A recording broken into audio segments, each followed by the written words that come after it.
Alexandre s'est rendu chez Myrtille avec un gros sac de fruits à la main.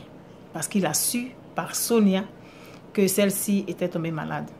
Il a rencontré le père de Myrtille qui était très content de le rencontrer puis qui voyait qu'il avait de très bonnes manières. Et après, Sonia a voulu qu'il se rende au club Prestige des Hirondelles. Et sur la mine de sa sœur, elle lui a demandé de se confier à elle. Ce que Myrtille a fait. Et Sonia a dit, la seule façon pour elle d'exorciser cet endroit-là, c'était de s'y rendre. Alors, elles sont allées en ce lieu-là. Et par coïncidence, Alexandre les a rejoints là-bas. Mais moi, je suis sûre que c'est Sonia qui a manigancé cette rencontre-là. Entre-temps, le temps d'aller à Fresco était arrivé et Myrtille, après avoir rangé ses affaires, s'est rendu sur le lieu qui devait servir de théâtre pour la production cinématographique de M. Cameron Alexandre. David Cameron. Un matin, Alexandre propose à M. Assis un reportage sur les lieux du tournage du film de Oliver Cameron. Ce dernier, enchanté par la proposition de son employé, donne séance tenante son accord. Et c'est ainsi que 2 jours plus tard, celui-ci prend un car en partance pour Fresco en compagnie d'une équipe technique. Ils empruntent la côtière où le paysage est beau à voir. Ils traversent Dabou, cité des Adiokrou, où un colonisateur du nom de Faidherbe y avait construit un fort, aujourd'hui en ruine. Peu après, ils côtoient Grand Laou, chez les Avikam, les Brians et les Apollo, à 146 km à l'ouest d'Abidjan. Les plantations d'EVA et de palmiers à huile s'étendent à perte de vue. Le vert des feuilles contraste avec la clarté laiteuse du ciel et le temps est beau et frais. La ville de Grand Laou est un ancien comptoir français bâti à la fin du 19e siècle près de l'embouchure du fleuve Bandama. Alexandre n'a pas l'opportunité de voir cette ville puisque la côtière la côtoie. Il traverse des villages aux bancos et cases rectangulaires ou en briques et enfin Fresco, la ville des Gaudiers. Peuple paisible faisant partie du grand groupe Krou se dévoile enfin. Les Gaudiers venus du Libéria depuis des temps lointains se sont établis là et vivent de la pêche, cultivent du café, du cacao, du manioc, du riz, de la banane plantain et bien d'autres cultures. Ce peuple compte autant d'animistes que de chrétiens et de musulmans. Ils descendent à l'auberge Le Cotrou. L'après-midi est très ensoleillé et Alexandre entreprend d'aller sur les lieux du tournage. Ils embarquent à bord d'une pirogue pour la traversée du fleuve Bolo, encombrée d'îlots qui retiennent par les innombrables racines de la mangrove des matériaux charriés par l'eau. Ils arrivent bientôt en vue de la mer, dont les vagues se fracassent sur la berge avec un bruit assourdissant. Le cordon littoral, autrefois menacé par le déferlement des vagues et par la montée des eaux continentales en saison des pluies, a amené les populations de l'ancien village de Fresco à abandonner ce site aux pêcheurs Fanti, originaires du Ghana, et à s'installer sur les hauteurs, le site actuel de Fresco. Quand ils descendent de la pirogue, le sable blanc crisse sous leurs pieds. Alexandre ressent sur son visage la brise de la mer avec son goût salé.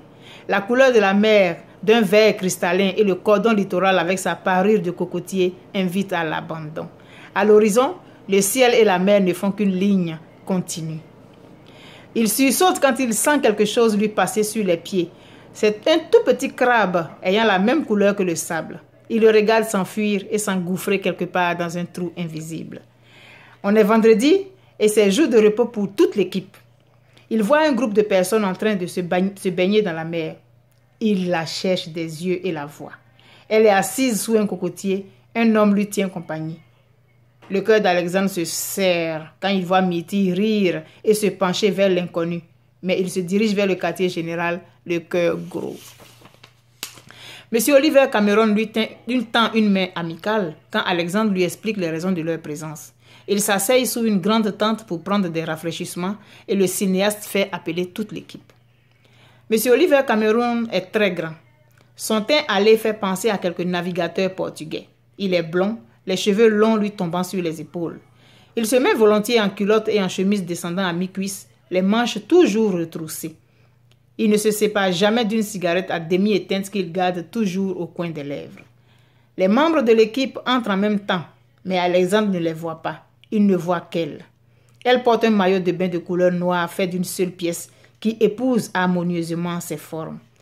Elle sort tout juste de l'eau et les gouttes d'eau sur son corps ressemblent à des gouttes de diamants scintillant au soleil. La surprise la cloue sur place, mais elle fait un effort sur elle-même pour ne pas courir se jeter dans les bras d'Alexandre. M. Cameron présente aux autres membres de l'équipe les nouveaux venus, puis leur donne l'objet de leur présence parmi eux. Mitty est grandement déçue. Elle aurait souhaité qu'il fût là pour elle. Pour le dîner, on leur sert une sauce claire aux poissons frais et à l'huile de palme, accompagnée de riz local. Peu après, ils sortent tous au bord de la mer autour d'un grand feu de bois. Ils restent longtemps au bord de l'étendue. Marine a grignoté des écrevisses cuites à même le feu et des épis de maïs cuits dans leurs propres enveloppes. Les flammes dansent sur le visage de Mitty qui rit en penchant gracieusement la tête. Alexandre voit les rides se dessiner au coin de ses yeux et a envie de la prendre dans ses bras. Quelques membres de l'équipe de tournage dansent autour du feu. La mer continue inlassablement de jeter ses vagues qui retournent aussitôt d'où elles sont venues. Finalement, ils se séparent pour passer la nuit. Myrtille, sous sa tente, tourne et se retourne sur son lit de camp en regardant la lampe à gaz qui diffuse une douce lumière tandis que des insectes intrépides se font brûler à trop s'approcher de la flamme. Peu après, elle se lève et s'habille d'un pull blanc et d'un pantalon vert, se chausse de sandalettes de cuir achetées à Daloa, ville du centre-ouest de la Côte d'Ivoire, et sort dans la nuit. Elle est surprise de voir Alexandre au bord de la lagune. Elle s'approche lentement de lui. « Tu n'as pas sommeil, on dirait. » C'est plus une constatation qu'une question. Il se retourne et sourit. Elle s'assoit près de lui sur des plantes rampantes. Il reste ainsi à contempler la lagune qui brille comme une mer de cristal sous l'effet de la lune. La nuit est calme et fraîche. À part le bruit que fait la mer par intermittence et le cri de quelques animaux nocturnes, rien ne trouble la quiétude de ces lieux. Peu après, Alexandre se lève en lui tendant la main. « Allons nous coucher.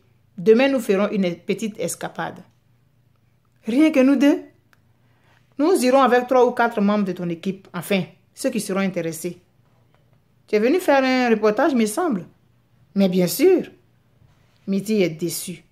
Elle qui croyait que c'était à cause d'elle qu'il avait fait le déplacement, rentre se coucher amère et pleine de ressentiment envers elle-même, se traitant d'idiote une grande partie de la nuit et se promettant de se venger à la première occasion pour finalement sombrer dans un sommeil sans rêve. Resté seul sur la plage, Alexandre ne comprend pas pourquoi il a menti à la jeune fille. Il mourrait d'envie de lui déclarer son amour. Rester tout seul avec elle, au lieu de cela, il lui fait croire qu'il n'était là que pour son reportage.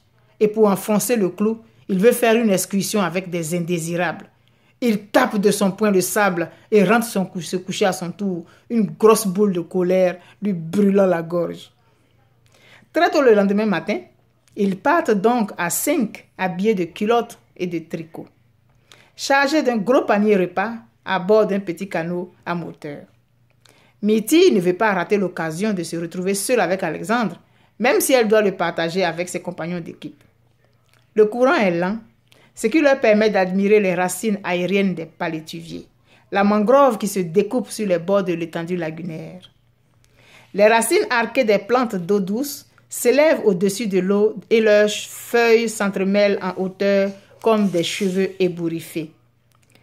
Ils observent que tout autour de la lagune, un ourlet de végétation amphibie abrite une faune bien particulière. Huîtres géantes, crabes aux couleurs chatoyantes, poissons étranges se hissant hors de l'eau. Quelque temps après, ils aperçoivent une petite crique avec un ponton qui s'avance sur le continent d'au moins 30 mètres. L'eau est d'une limpidité de cristal et l'on aperçoit dans le fond des feuilles mortes et des petits cailloux qui ressemblent à des étoiles.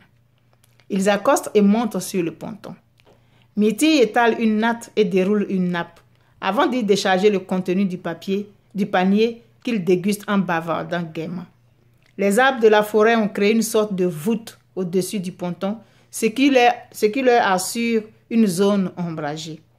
Lorsque la chaleur se fait plus intense, les autres membres de l'équipe décident de faire une partie de nage dans la mer. Restés seuls, Alexandre et Myrtille décident d'un accord tacite de s'amuser un peu. Ils s'éclaboussent mutuellement dans l'eau de la lagune en riant aux éclats, en s'y poursuivant comme des enfants. La forêt environnante est pleine d'oiseaux et de petits animaux qui font beaucoup de bruit dans les arbres. Fatigués mais heureux, ils remontent sur le ponton, se mettent à sécher en regardant la lagune et goûtant au calme qui règne en maître absolu sur les lieux. De temps en temps, un poisson fait une pirouette hors de l'eau pour s'y replonger l'instant d'après. Des singes voulant participer à ces instants de joie se poursuivent dans les arbres en poussant des cris perçants. Alexandre regarde le profil de Myrtille et voit des gouttelettes d'eau briller sur son corps, tandis que d'autres gouttes viennent mourir sur ses lèvres. Son corps devenu un champ de perles permet au soleil de s'y refléter à travers les gouttes d'eau. Alexandre s'approche d'elle, mais n'ose pas la prendre dans ses bras, et pourtant l'envie le tenaille. Un silence gêné s'est établi entre eux. Mais leurs sens se mettent en alerte maximum lorsqu'une douce onde les envahit tous les deux. Myrtille. Oui. Je voudrais m'excuser pour hier soir. Je reconnais que j'ai été trop brutale. Elle le regarde en face et sent une panique s'emparer d'elle, tandis qu'en son fort intérieur se déroule un combat. Faut-il se laisser aller ou se venger? Elle choisit de jouer l'indifférente. T'excuser? Et peut-on savoir pourquoi? Il semble à Alexandre qu'il vient de recevoir une douche glacée. Tant la voix de l'actrice est froide et impersonnelle. Il reçoit comme une gifle sa tirade, mais continue d'un air enjoué. Je crois que j'ai été un peu sauvage. Je ne sais pas de quoi tu parles et je ne comprends rien à ce que tu racontes. De toutes les façons, tu es venu faire ton reportage. Tu le fais et puis c'est tout. Elle se lève ensuite pour signifier que l'entretien est terminé. Au fond de lui, Alexandre est sûr qu'elle se venge ainsi de lui à cause de la nuit précédente. Mais son orgueil prend le dessus. Et au lieu d'insister, il se lève pour se donner une contenance avant de dire à la jeune fille qu'il a toujours eu raison de la considérer comme un enfant gâté. Elle ne dit mot et préfère le toiser froidement avant de lui tourner le dos. Le soleil, amorçant sa descente vers le couchant, a transformé le ciel en une mer de feu, mais aucun des deux jeunes gens n'y fait attention. Le retour au camp se fait dans un silence lourd que personne ne comprend, à l'exception de l'un des photographes faisant partie de l'équipe d'Alexandre. Il a tout vu et s'est promis de dire sa façon de penser à cet orgueilleux d'Alexandre.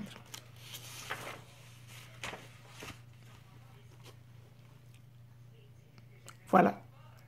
On va se dire au revoir pour la prochaine capture de lecture.